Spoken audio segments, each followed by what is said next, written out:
A big challenge rises out of the Lord's Prayer in John 17 that we just concluded. That is, that we remain in the world, but not of the world.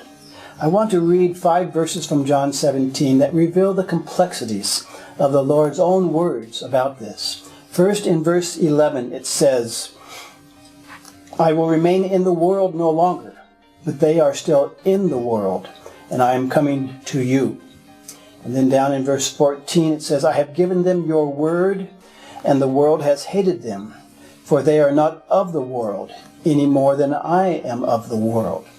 Verse 15, my prayer is not that you take them out of the world, but that you protect them from the evil one. Verse 16 says, they are not of the world, even as I am not of it. And then verse 18, as you sent me into the world, I have sent them into the world. I want to begin this message with an illustration that can help us see the nature of this challenge, being in the world but not of the world. This illustration shows the 4 worldly ways we have been considering in this series. People at the center, their worldviews and interpretations, their religious responses, and their cultural plans. The illustration also shows God at the center, revelation, faith, and the kingdom.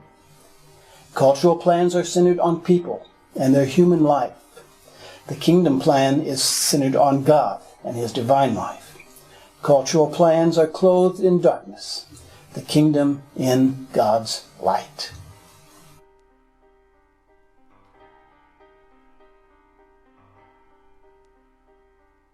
John 18 begins the final section of this gospel record in which John turned his attention toward Jesus and the world.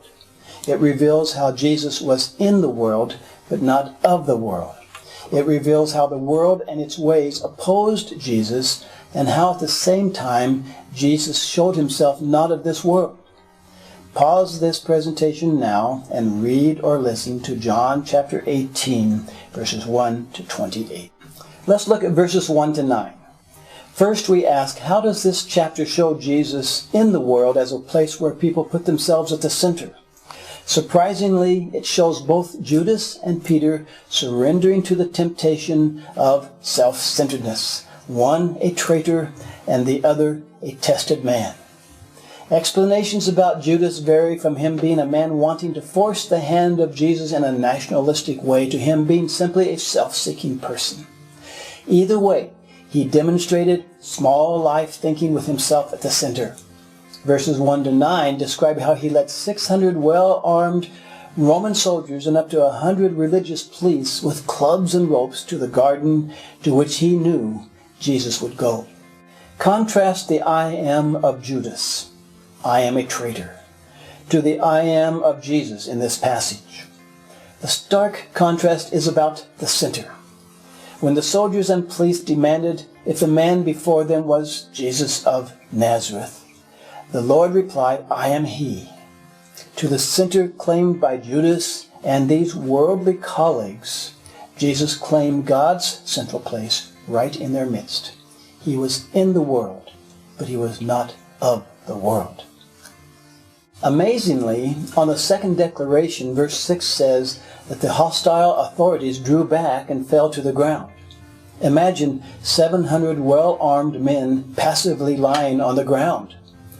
You see, they came expecting a mob and were faced with a single, serene man manifesting awesome glory. His majestic power overwhelmed them for a moment. For a moment, they recognized his God-centeredness, but only for a moment. Then they sought his identity a third time, and again Jesus simply said, I am he. In verses 10 to 11, Peter entered the scene at this point in the record. He courageously charged in with a drawn sword and clumsily struck and severed the earlobe of one of the religious policemen. As seen before, this action-oriented man had a tendency to pursue things his own self-confident way. Peter would fight evil his own way, asserting his pointless passion and his futile bravery, foolishly confident of his ability.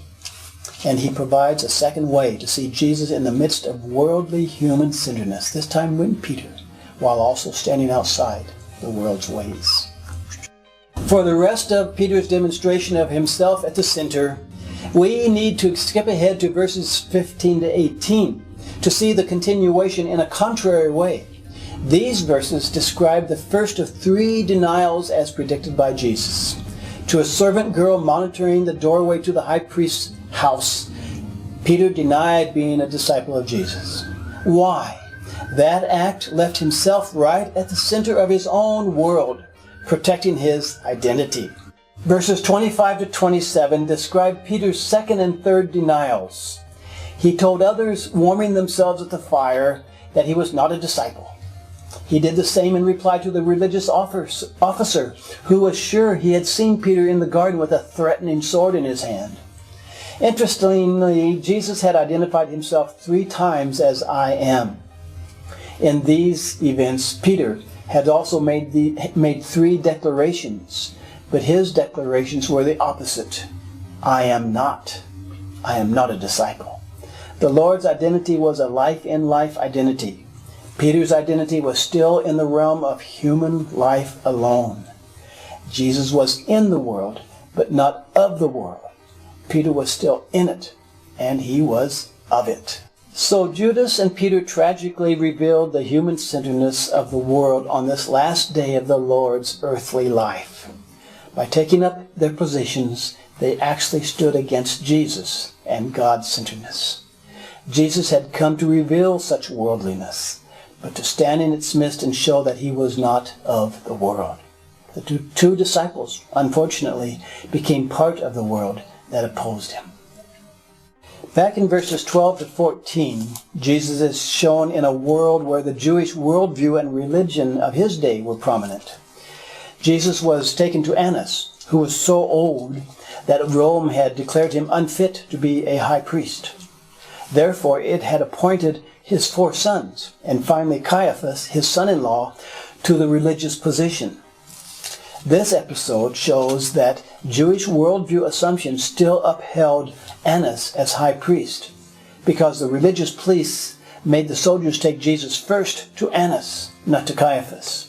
And by this deed, I think they asserted the superiority of their Jewish worldview over the Roman worldview and its religious notions.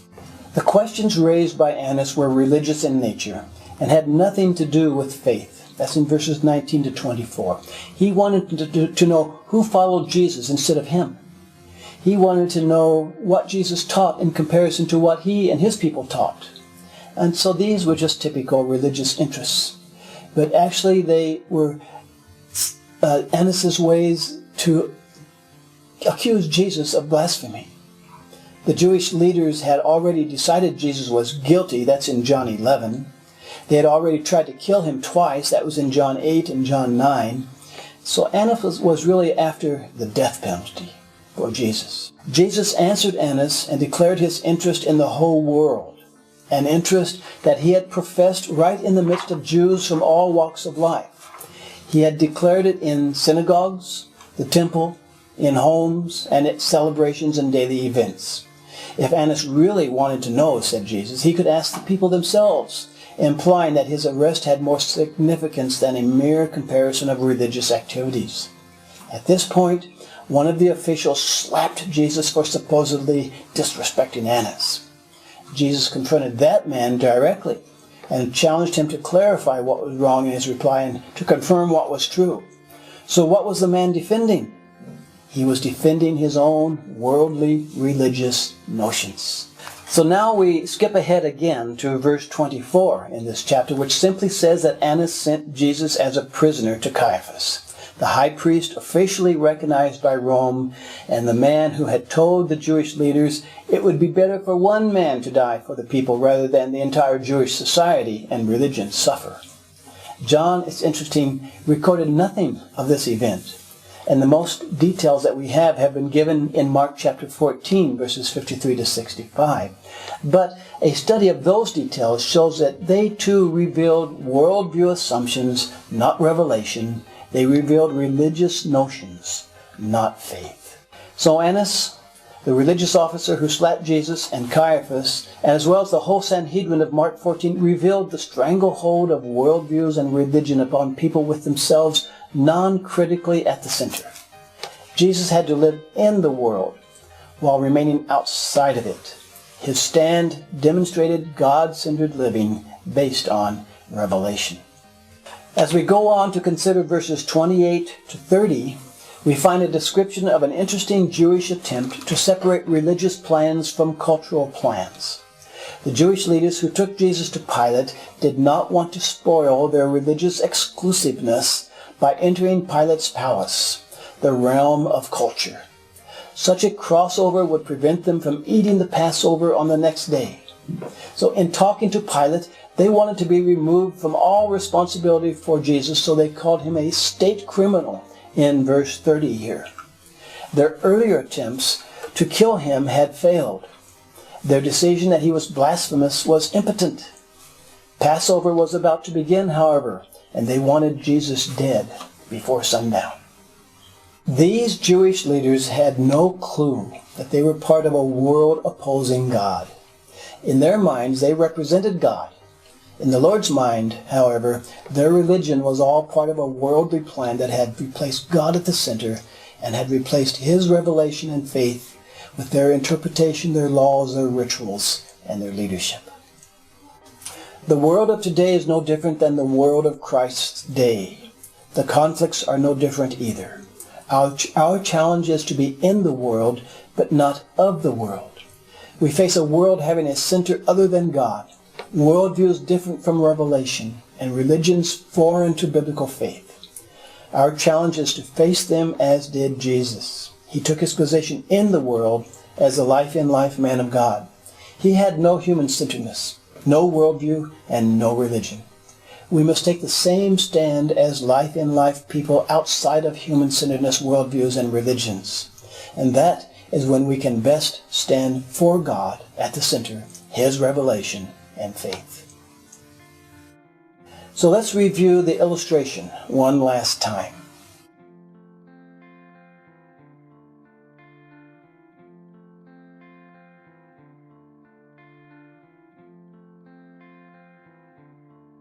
So here are two concluding questions. Number one, to what extent does the illustration help you to see the possibilities of being in your world, but not of that world?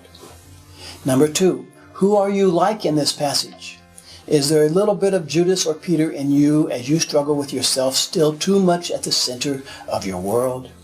Are you perhaps like Annas, the religious officer and Caiaphas, defending traditional worldview and religious notions?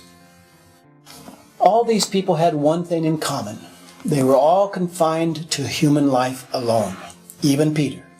Like none of these, but like Jesus, we must be life-in-life people facing the same kinds of issues in the world, while knowing we belong elsewhere. An option we will look at more closely in the next message.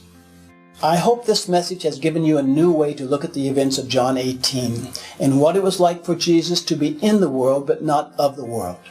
When you are ready, go on to the next message from John 18:29 to chapter 19, verse 16, that considers the fourth level of worldliness, cultural plans, and the Lord's presence in the world but for the kingdom which is also our outstanding option in the world.